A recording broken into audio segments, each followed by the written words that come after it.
Assalamualaikum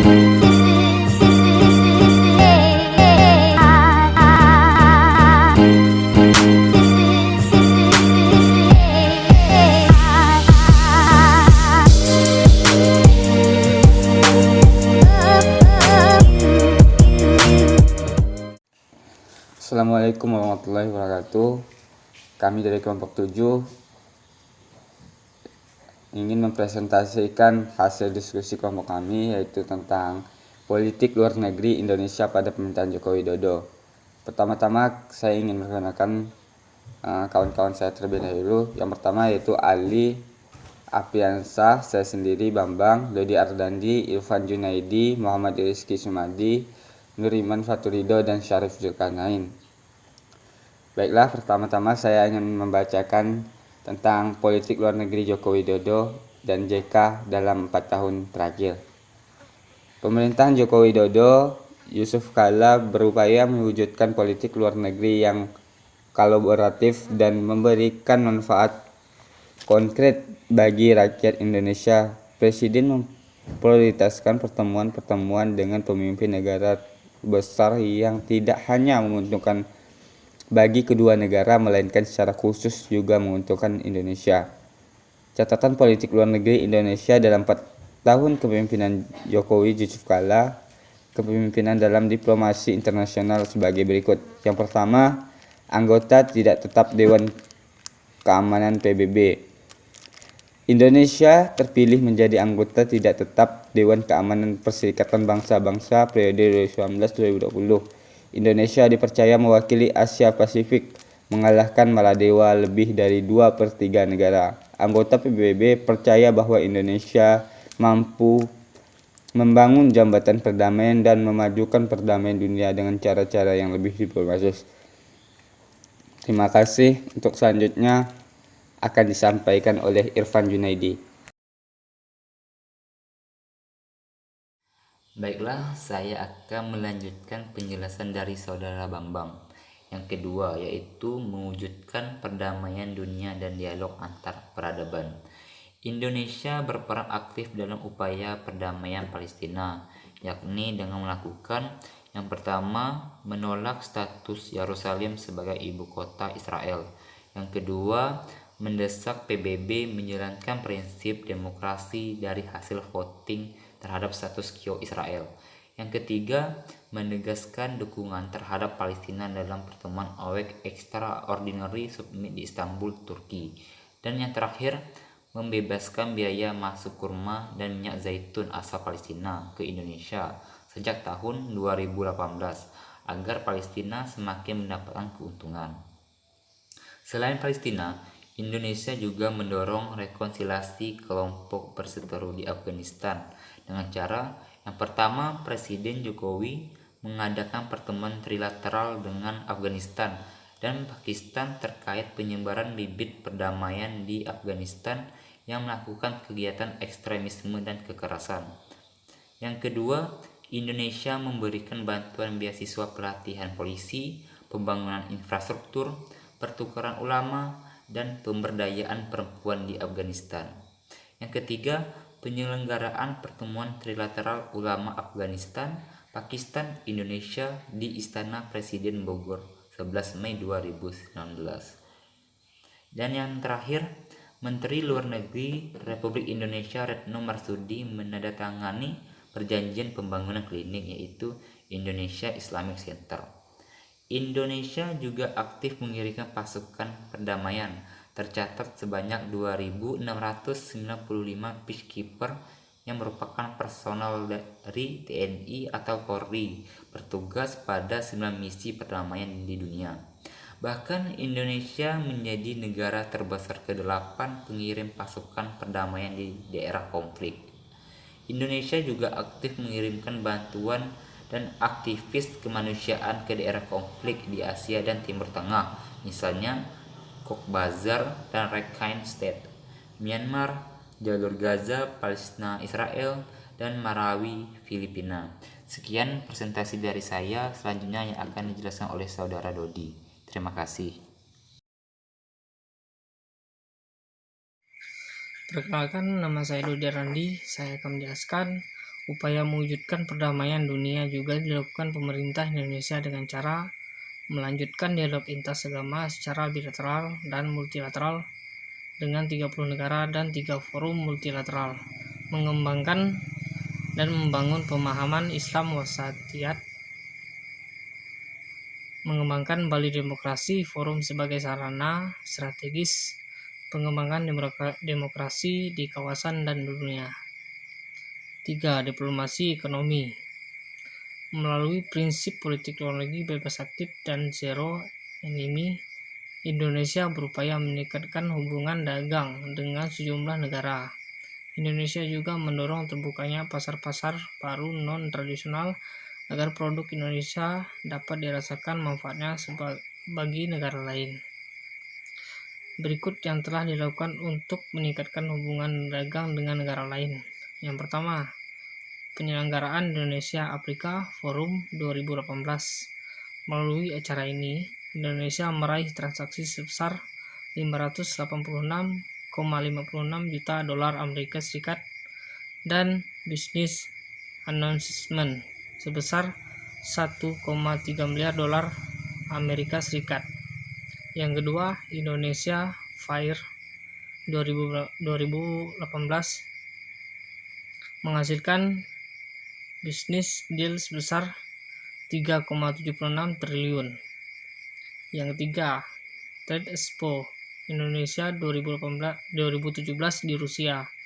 Indonesia berhasil meraih transaksi bisnis dengan Rusia sebesar 50 juta dolar Amerika Serikat dari sawit dan kopi kapal api sebanyak 25 kontainer senilai 850 dolar Amerika Serikat dan kopi roasting dari Malang sebanyak 12 kontainer dengan nilai 1,2 juta dolar Amerika Serikat per tahunnya. Terima kasih.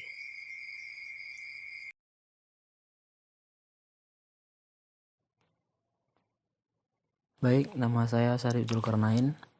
Selanjutnya, 4. Annual Meeting IMF World Bank di Bali 2018.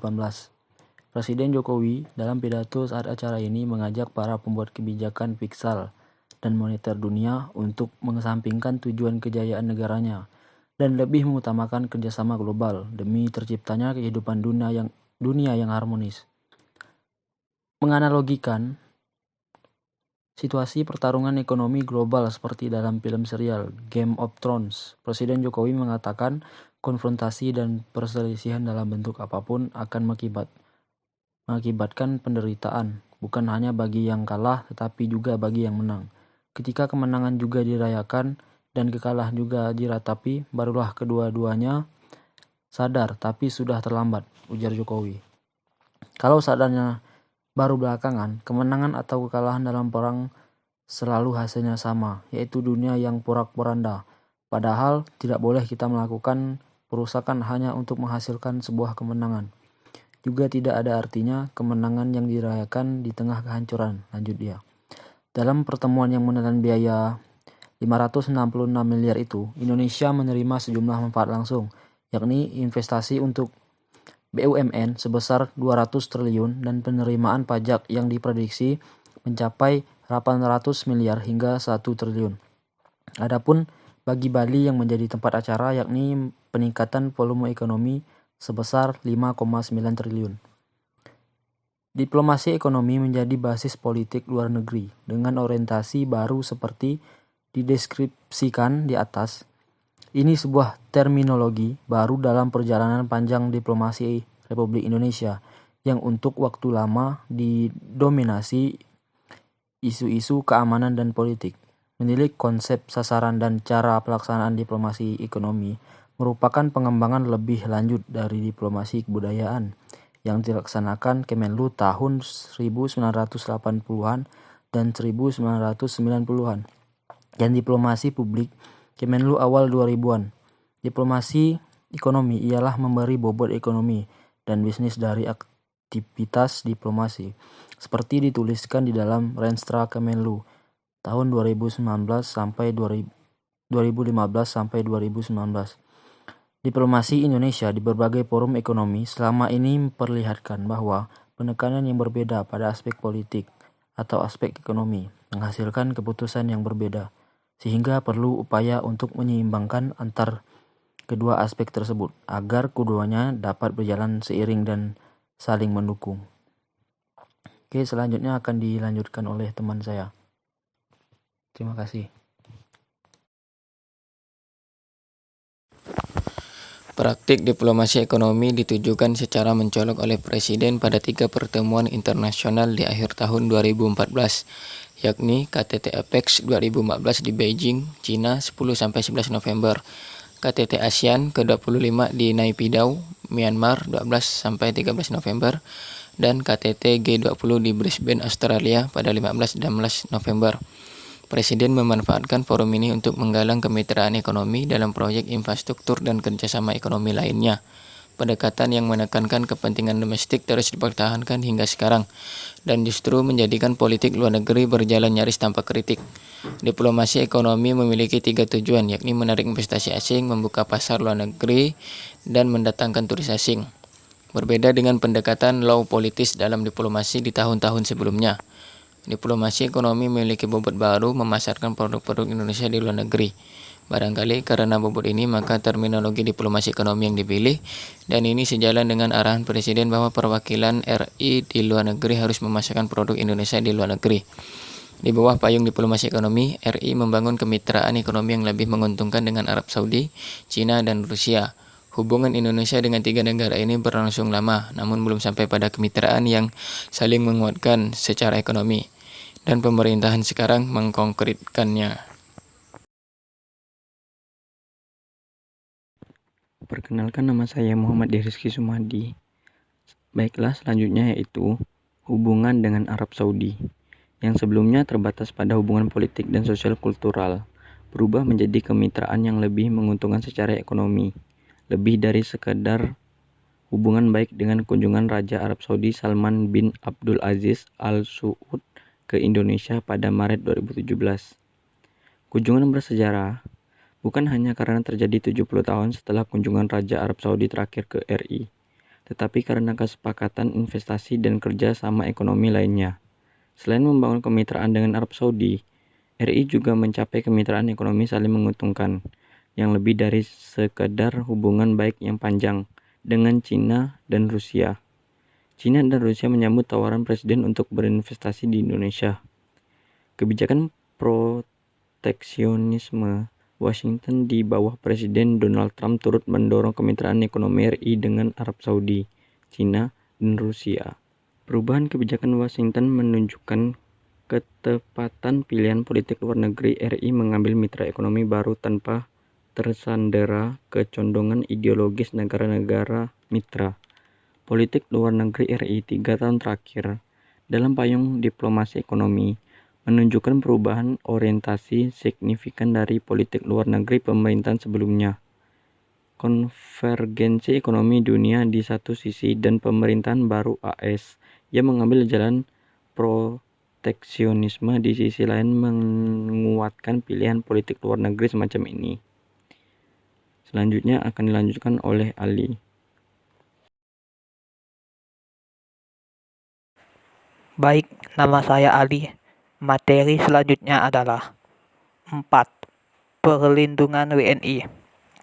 Dalam hal perlindungan WNI, berikut catatan kinerja pemerintahan Jokowi Yusuf Kala dalam 4 tahun sebagai berikut. Sebanyak 51.088 kasus WNI di luar negeri diselesaikan. Sebanyak 39 WNI yang disandera di Filipina, Somalia, dan Libya dibebaskan. Tim Hukum Indonesia membebaskan 443 WNI dari ancaman hukuman mati. Mengevakuasi sebanyak 16.432 WNI dari daerah perang, konflik politik, dan bencana alam di seluruh dunia. Mengembalikan hak finansial WNI atau TKI di luar negeri sebesar 388 miliar. Sebanyak 181.942 TNI berhasil direpatriasi ke tanah air.